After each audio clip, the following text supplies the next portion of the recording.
Hi everyone. Today I'm going to talk about Amazon WorkDocs, or Amazon's cloud storage tool.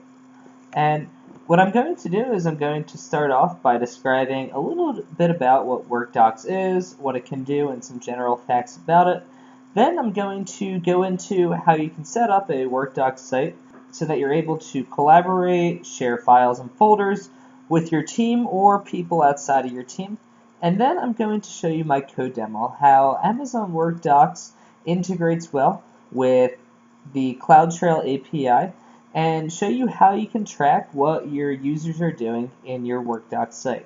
Okay, so now I'm going to show you how you can start setting up a WorkDocs site. So to access WorkDocs, you start off in your AWS console, and you go to Services, go to WorkDocs, and you get brought to this page. And this is going to be a very simple setup. I'm going to click Get Started Now, and I'm going to create a new directory for WorkDocs. And there are going to be 3 ways to set up your WorkDocs site, and I'm going to show you very quickly how you can do that. The first way is through Quick Start. Quick Start is going to allow you to set up your WorkDocs site in almost 30 seconds. You provide a name for your site, so I'm going to call this Zachary's site. And you set a WorkDocs administrator, so that can be yourself or someone else. And all you have to do is provide an email, your first and last name, and you'll be able to start using this WorkDocs cloud storage platform very quickly with Quick Start. Now, if let's say you want more security and more higher level credentials to access your WorkDocs site, then you're not going to want to use Quick Start. You're going to want to use Standard Setup to provision your WorkDocs site. And there are 2 ways we can go about setting up our WorkDocs site in Standard Setup. One way to do this is through Simple AD, or Simple Active Directory. Now what we do here, different from a Quick Start, is we're going to give our WorkDocs site a URL name, so I can call this the same name, and what we're asked for here is to provide directory details. Now what this directory details entail is that Amazon is going to provision a directory through the AWS directory service, and this directory, all users that you're going to create on your WorkDocs site get created in this directory, and this directory is portable to other Amazon or to other AWS services such as Workspaces and Workmail. So you're able to integrate other Amazon services or other AWS services using the same directory that you create here. We're also going to need to set a WorkDocs administrator, as we can do here. And we're also, in this type of setup, we need to set up a VPC. So as you know from our discussions on VPC before and our work with creating virtual private clouds, this is going to allow us to restrict certain IP addresses from accessing our WorkDocs site and enable those extra security permissions. So I can set up a new VPC, which is very beneficial if I want my WorkDocs site just to be contained within this one VPC. I don't want it integrating with other AWS services, or I can select another VPC if I want this WorkDocs site to be accessed by other AWS services. And we have our AD connector option. Now this is where we connect our on-premise Active Directory, if we already have one, to our WorkDocs site. And again, this is going to provision all of our users into an AWS directory, which can then become portable for other AWS services such as Workspaces and Workmail. Now, all you really need, in addition to what you need for setting up a simple AD WorkDocs site, is you need your AWS administrator, you need your Active Directory, username, and password, and also the DNS address of your Microsoft Active Directory. And after entering in all those details, for any of those three options, you'll be all set to go with your WorkDocs site. So I'm going to go ahead and create a simple WorkDocs site, a very simple one because I don't need any extra configuration or a portable AWS directory at this time. And once you complete the setup, you're going to see that this directory and this WorkDocs site is being provisioned and is initializing. And as you see up here, it's going to take about 10 minutes for our WorkDocs site to be fully provisioned. So once your WorkDocs site is active, you'll see that on the WorkDocs site managing page, you'll see that the status is active, and you'll also get an email, or your administrator will get an email saying the site is active. So to access your personal WorkDocs site, you have this URL here, which is clickable, and you can also bookmark this and use this to access your WorkDocs site. So initially, you'll have to log into your WorkDocs site, and every time you log out, you will obviously have to log back in again.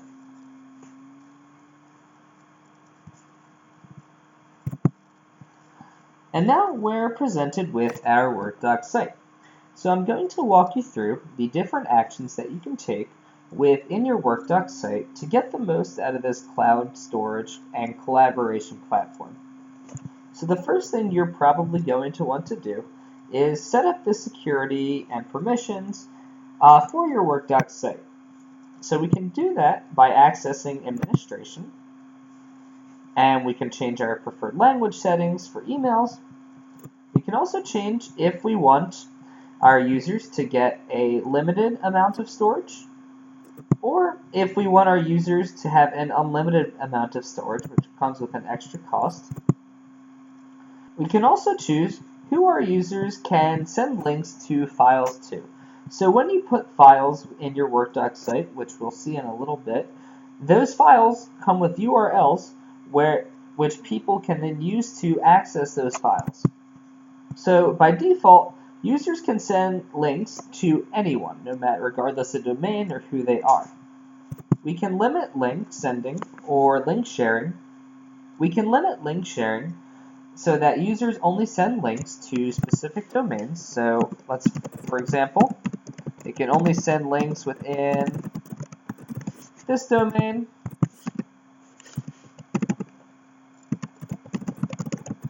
and that domain.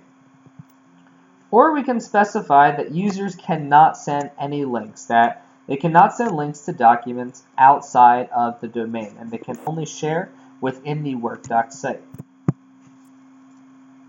We can also set security so that only administrators can invite new users. So we can choose users to be able to invite others into the WorkDocs site, or we can choose so that users can invite people within specific domains, but not outside of those specific domains. And at the bottom of our administration panel, we can choose to invite users, and we can customize a message to send to them. And we can also edit, as an administrator, we can also edit the actions certain users can take. So if I click on this pencil here, I can limit an individual user's storage to a certain amount. I can also promote a user to an administrator, and I can also deactivate a user, which means that if they try to log into a site, all of their data will be there, and I can also transfer their document ownership or all the content they have to someone else. Okay, so I'm going to go back to the home page, and now we see we have no content here because this is a brand new WorkDocs site. So how do we add content into our WorkDocs site? Well, if we click on the Add Content button, we're going to get our Windows Explorer here, and we can start adding content into our WorkDocs site and uploading it. And as you can see, it uploads very, very quickly. Or an easier way sometimes is to simply drag and drop content into our WorkDocs site. So if I drag a file from my desktop, the content automatically appears. And this content that appears, we can see its name, who owns the file, when it was last modified, the size of it, and also the file type. So we get a lot of information from this file, or from these files, in the top level of our WorkDocs site. I can also change the view of my WorkDocs site. And if I click on a file, we see we have a lot of different options up here.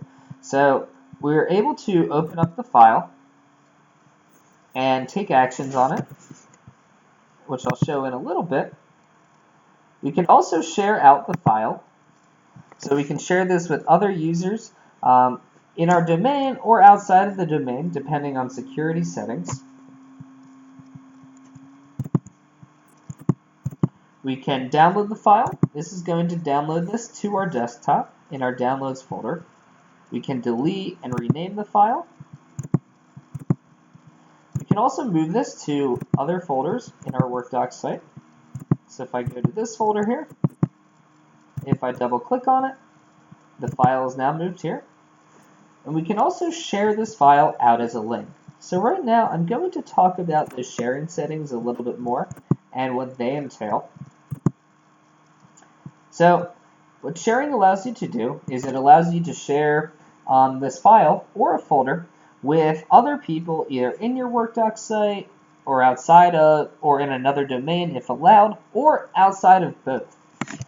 So there are certain roles that a user can take on or certain actions that a user can take on a file depending on what the permission is.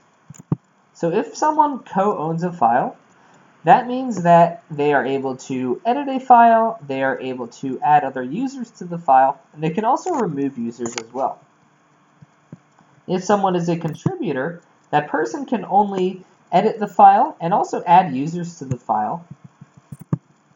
And if someone's a viewer, they can only look at the file. They can't make comments, they can't edit, nor can they add other users to the file.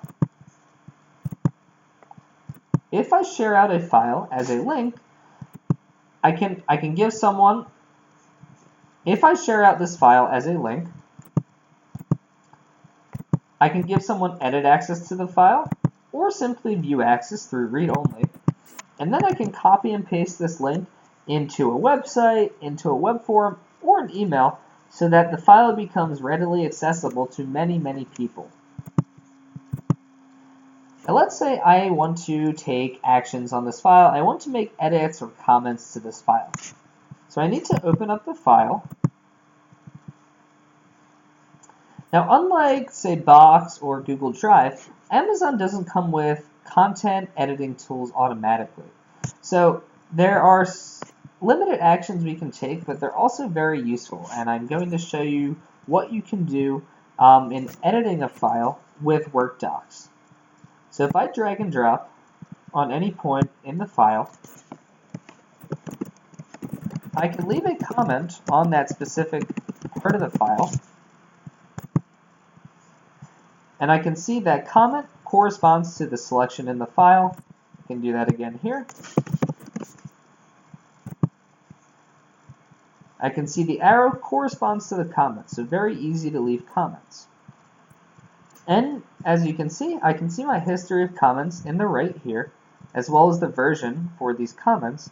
Now what versioning what versioning does is it allows you to download this file to your machine, make edits, and you can upload a new version of the file to the content itself.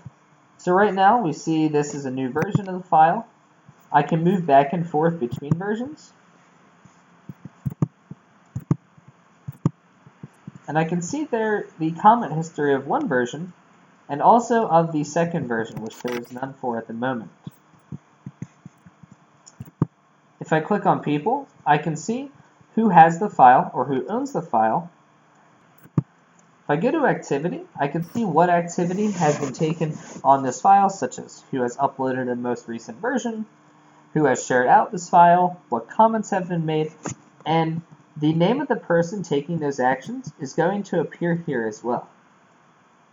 And if I click on this eye, I get more information about the file, such as the type of file it is, the size, when it was created and last updated, and I have an extra security setting to disable others from downloading the file. So if this is proprietary content, or if this is something that I don't want people sharing externally, I can disallow them to download the file.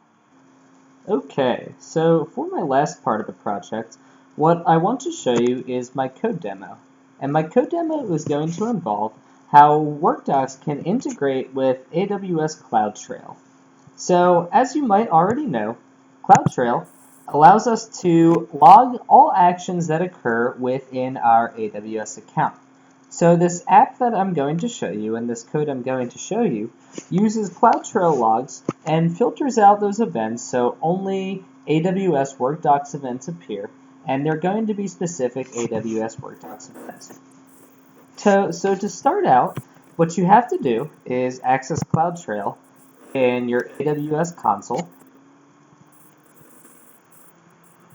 You have to ensure that CloudTrail is enabled. So as we can see here, my CloudTrail is already enabled.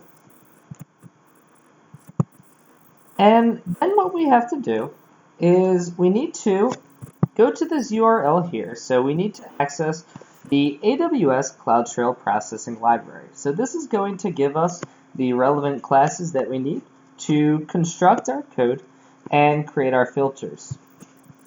So we can access this through GitHub at this following URL. We can download our zip file.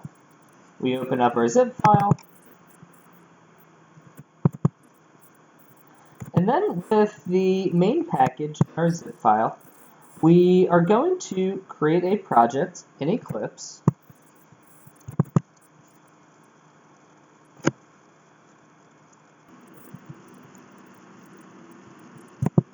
And in Eclipse, what we can do is we can import that package into a new project and then export it as a jar file. And then what we can do in Eclipse is we can create a new project. Let's create a new Java project.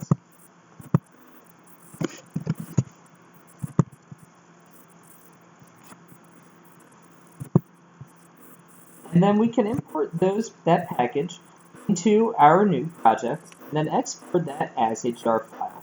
And then what we want to do after that is once we've created our jar file, we want to create a separate new project, and import that jar file into our project, into the build path specifically. As you can see, the jar is there. And we also want to import the AWS SDK for Java library. So we can do that. If you've already got AWS management and Eclipse, this will appear automatically in your libraries. If not, you can download this from AWS documentation and then import this into your project.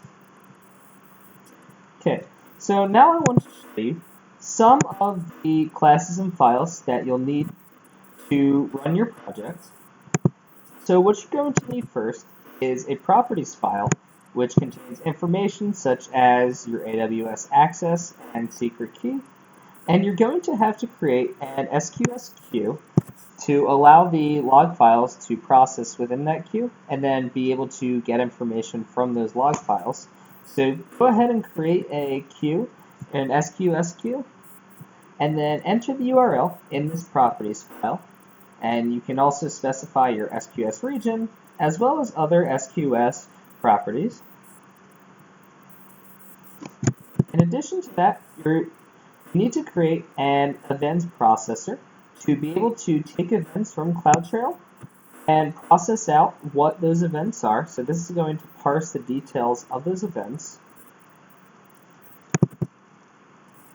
And after you create that events processor, you need to create a source filter. And what a source filter is going to do is you're going to specify the source of these events. So that source is going to be workdocs.amazon.com. And that's going to get from that events processor only WorkDocs events. And then after you create your source filter, after you create the source filter class, you need an event filter. And the event filter is going to take events from the source from the source logs from WorkDocs, and what you're going to specify as a parameter what event in WorkDocs actually happened. And then you're going to get only logs returned to you, which correspond to the parameter you inputted for the event. Let me show you my main application. So this application is very, very simple. What it includes is a processing executor. So this takes that information that you had in your properties file, and it has the path to the properties file. And it's going to access your AWS account with those credentials, as well as the queue, which you created, which contains the log files from CloudTrail. And then you simply attach the source filter and also the event filter to that processor, which is going to return to you results which allow you to see what is happening within your WorkDocs account and who is taking those specific events or actions. And then we simply start our executor and then stop it whenever we want. And we're going to get the specific logs returned to us from the parameter that we inputted into our event filter. Now I'm going to run my application, so let me go ahead and do that. And this is a Java app.